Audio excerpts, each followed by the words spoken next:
بسم الله. هنبتدي جزء اصيل دلوقتي في الارت اوف سيلينج اللي هو الاكتيف ليسننج. هنعرف يعني ايه الليسننج اصلا، بعمله ازاي وبعمله ليه وايه اللي هيحصل لو انا ما عملتوش. طيب هو ليه مهم في الاول؟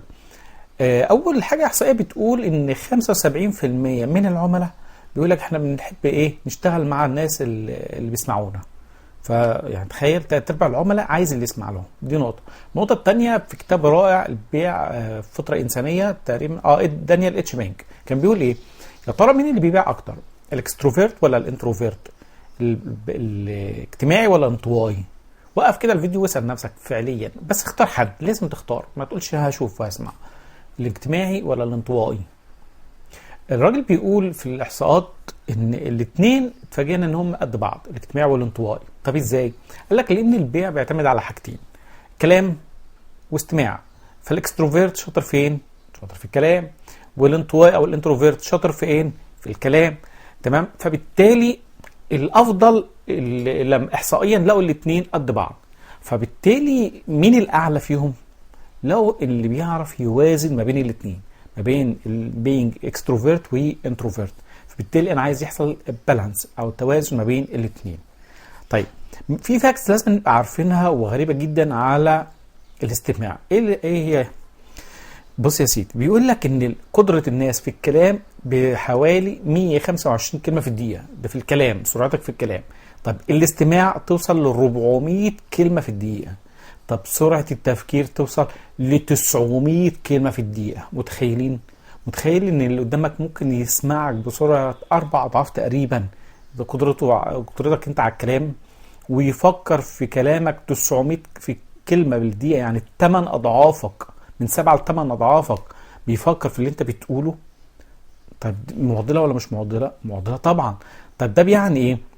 بيعني ان لو انت قسمت ال 900 على ال 125 انت او العكس، مش هتتكلم غير 14% بس من اللي انت بتفكر فيه.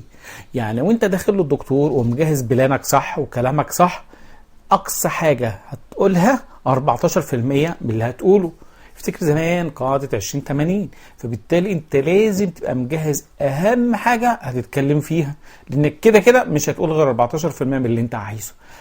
لان سرعة الكلام محدودة، يعني احنا مش هنزود كلامنا على اكس وربع ولا 2 اكس زي اليوتيوب، لا، ده هيبقى قدرتك البشرية كده، لكن قدرة التاني في الاستماع اعلى منك بكتير.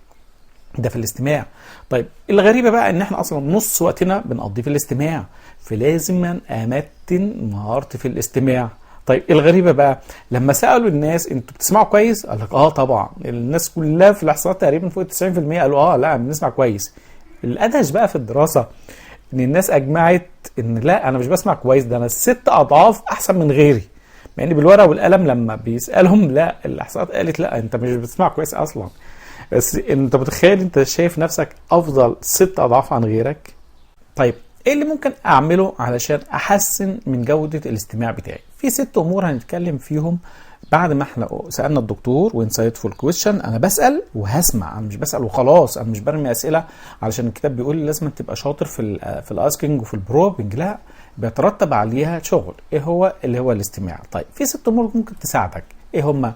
stay focused، avoid interrupting، encourage الكاستمر انه يشارك، البارافريز، ريفوكس اللي هو يرجع تاني في الكلام يركز معاك، وماتش الريسبونس. ناخدهم واحده واحده. stay focused.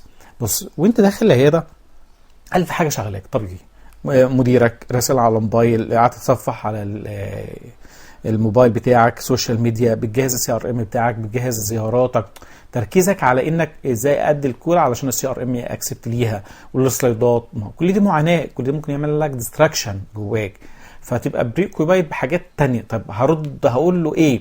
هرد في كذا، انا خدت فيدباك وهيقول لي كذا فانا هرد كذا. فانت شاغل نفسك بالرد، شاغل نفسك باجابات، شاغل نفسك بامور كتيره. كل ده بيشتتك عن الاستماع الحقيقي. الاستماع الحقيقي انك تخلي كل اجندتك على جنب. اي نعم، ده انت درسته وجهزته على عيني وراسي، يبقى على جنب. خلاص انت درسته، صدقني انت هتقدر تستعيده، بس ما تشغلش دماغك بيه. خلاص طالما فكرت فيه وجهزته وريهيرس ومظبط امورك، ما تقلقش. لكن صدقني صدقا، اول ما تخش وتتكلم مع الدكتور ركز انت هتسمع ايه.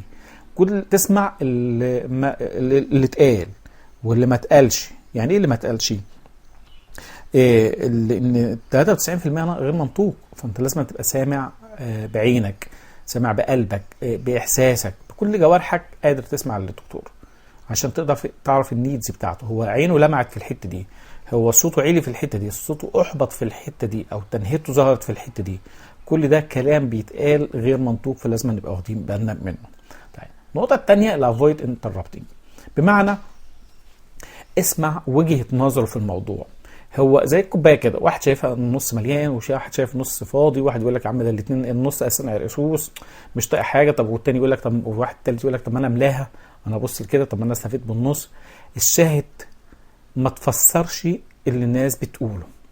احد القواعد الاساسيه في الكوتشنج لما المستفيد او الكلاينت اللي قدام بيقول حاجه، ان انا مستحيل افسر اللي قاله. لازم انا اساله انت تقصد ايه بالكلمه دي؟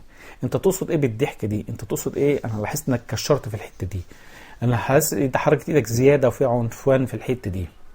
فبالتالي ما ينفعش تقعد تفسر كل حاجه الدكتور بيقولها.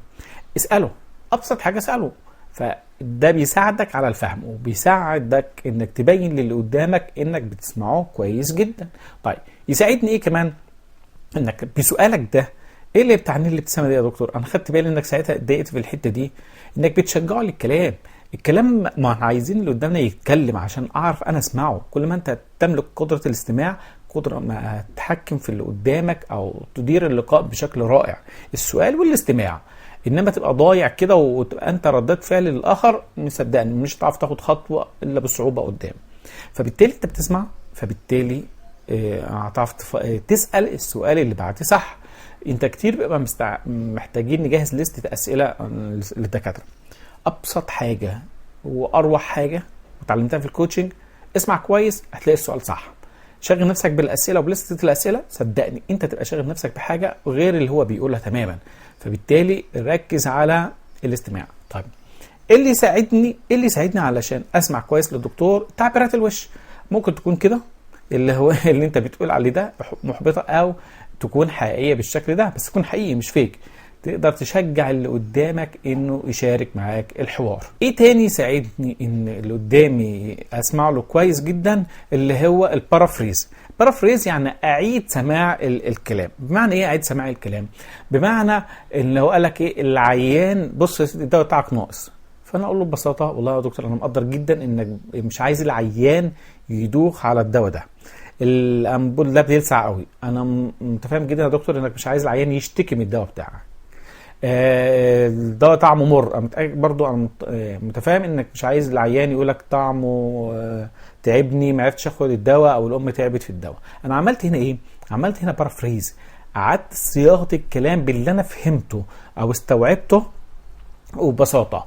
او انا افهم من كده يا دكتور حضرتك تقصد كذا، وتقول اللي انت فهمته مش اللي هو قاله.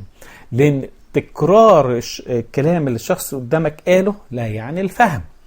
تاني ما ينفعش مثلا من طفل وانت بتشرح له او حد تقول له ها انت كمدير مثلا قول لي بقى انا قلت ايه، انا قلت ايه، مش كون ان انا رديت الكلام اللي انت قلته يعني ان انا فهمته، لا خالص، ده حاجه وده حاجه. فطيب نسال، يعني لو انا هسال حد طيب طلعنا بايه، هنعمل ايه وكذا، وانت بقى العكس، طب يا دكتور افهم من كده انك تقصد كذا، وتعيد الكلام باللي انت فهمته. ساعتها يقول لك فعلا انا قصدي ده، او يقول لك لا خالص انا مش قصدي كده خالص، انا قصدي 1 2 3. دي اساسيات علشان اعرف اسمع كويس. نقطة خطيرة جدا بتحصل وانت بتسمع للي قدامك، انه بيحيد بالكلام في موضوع تاني خارج الشغل.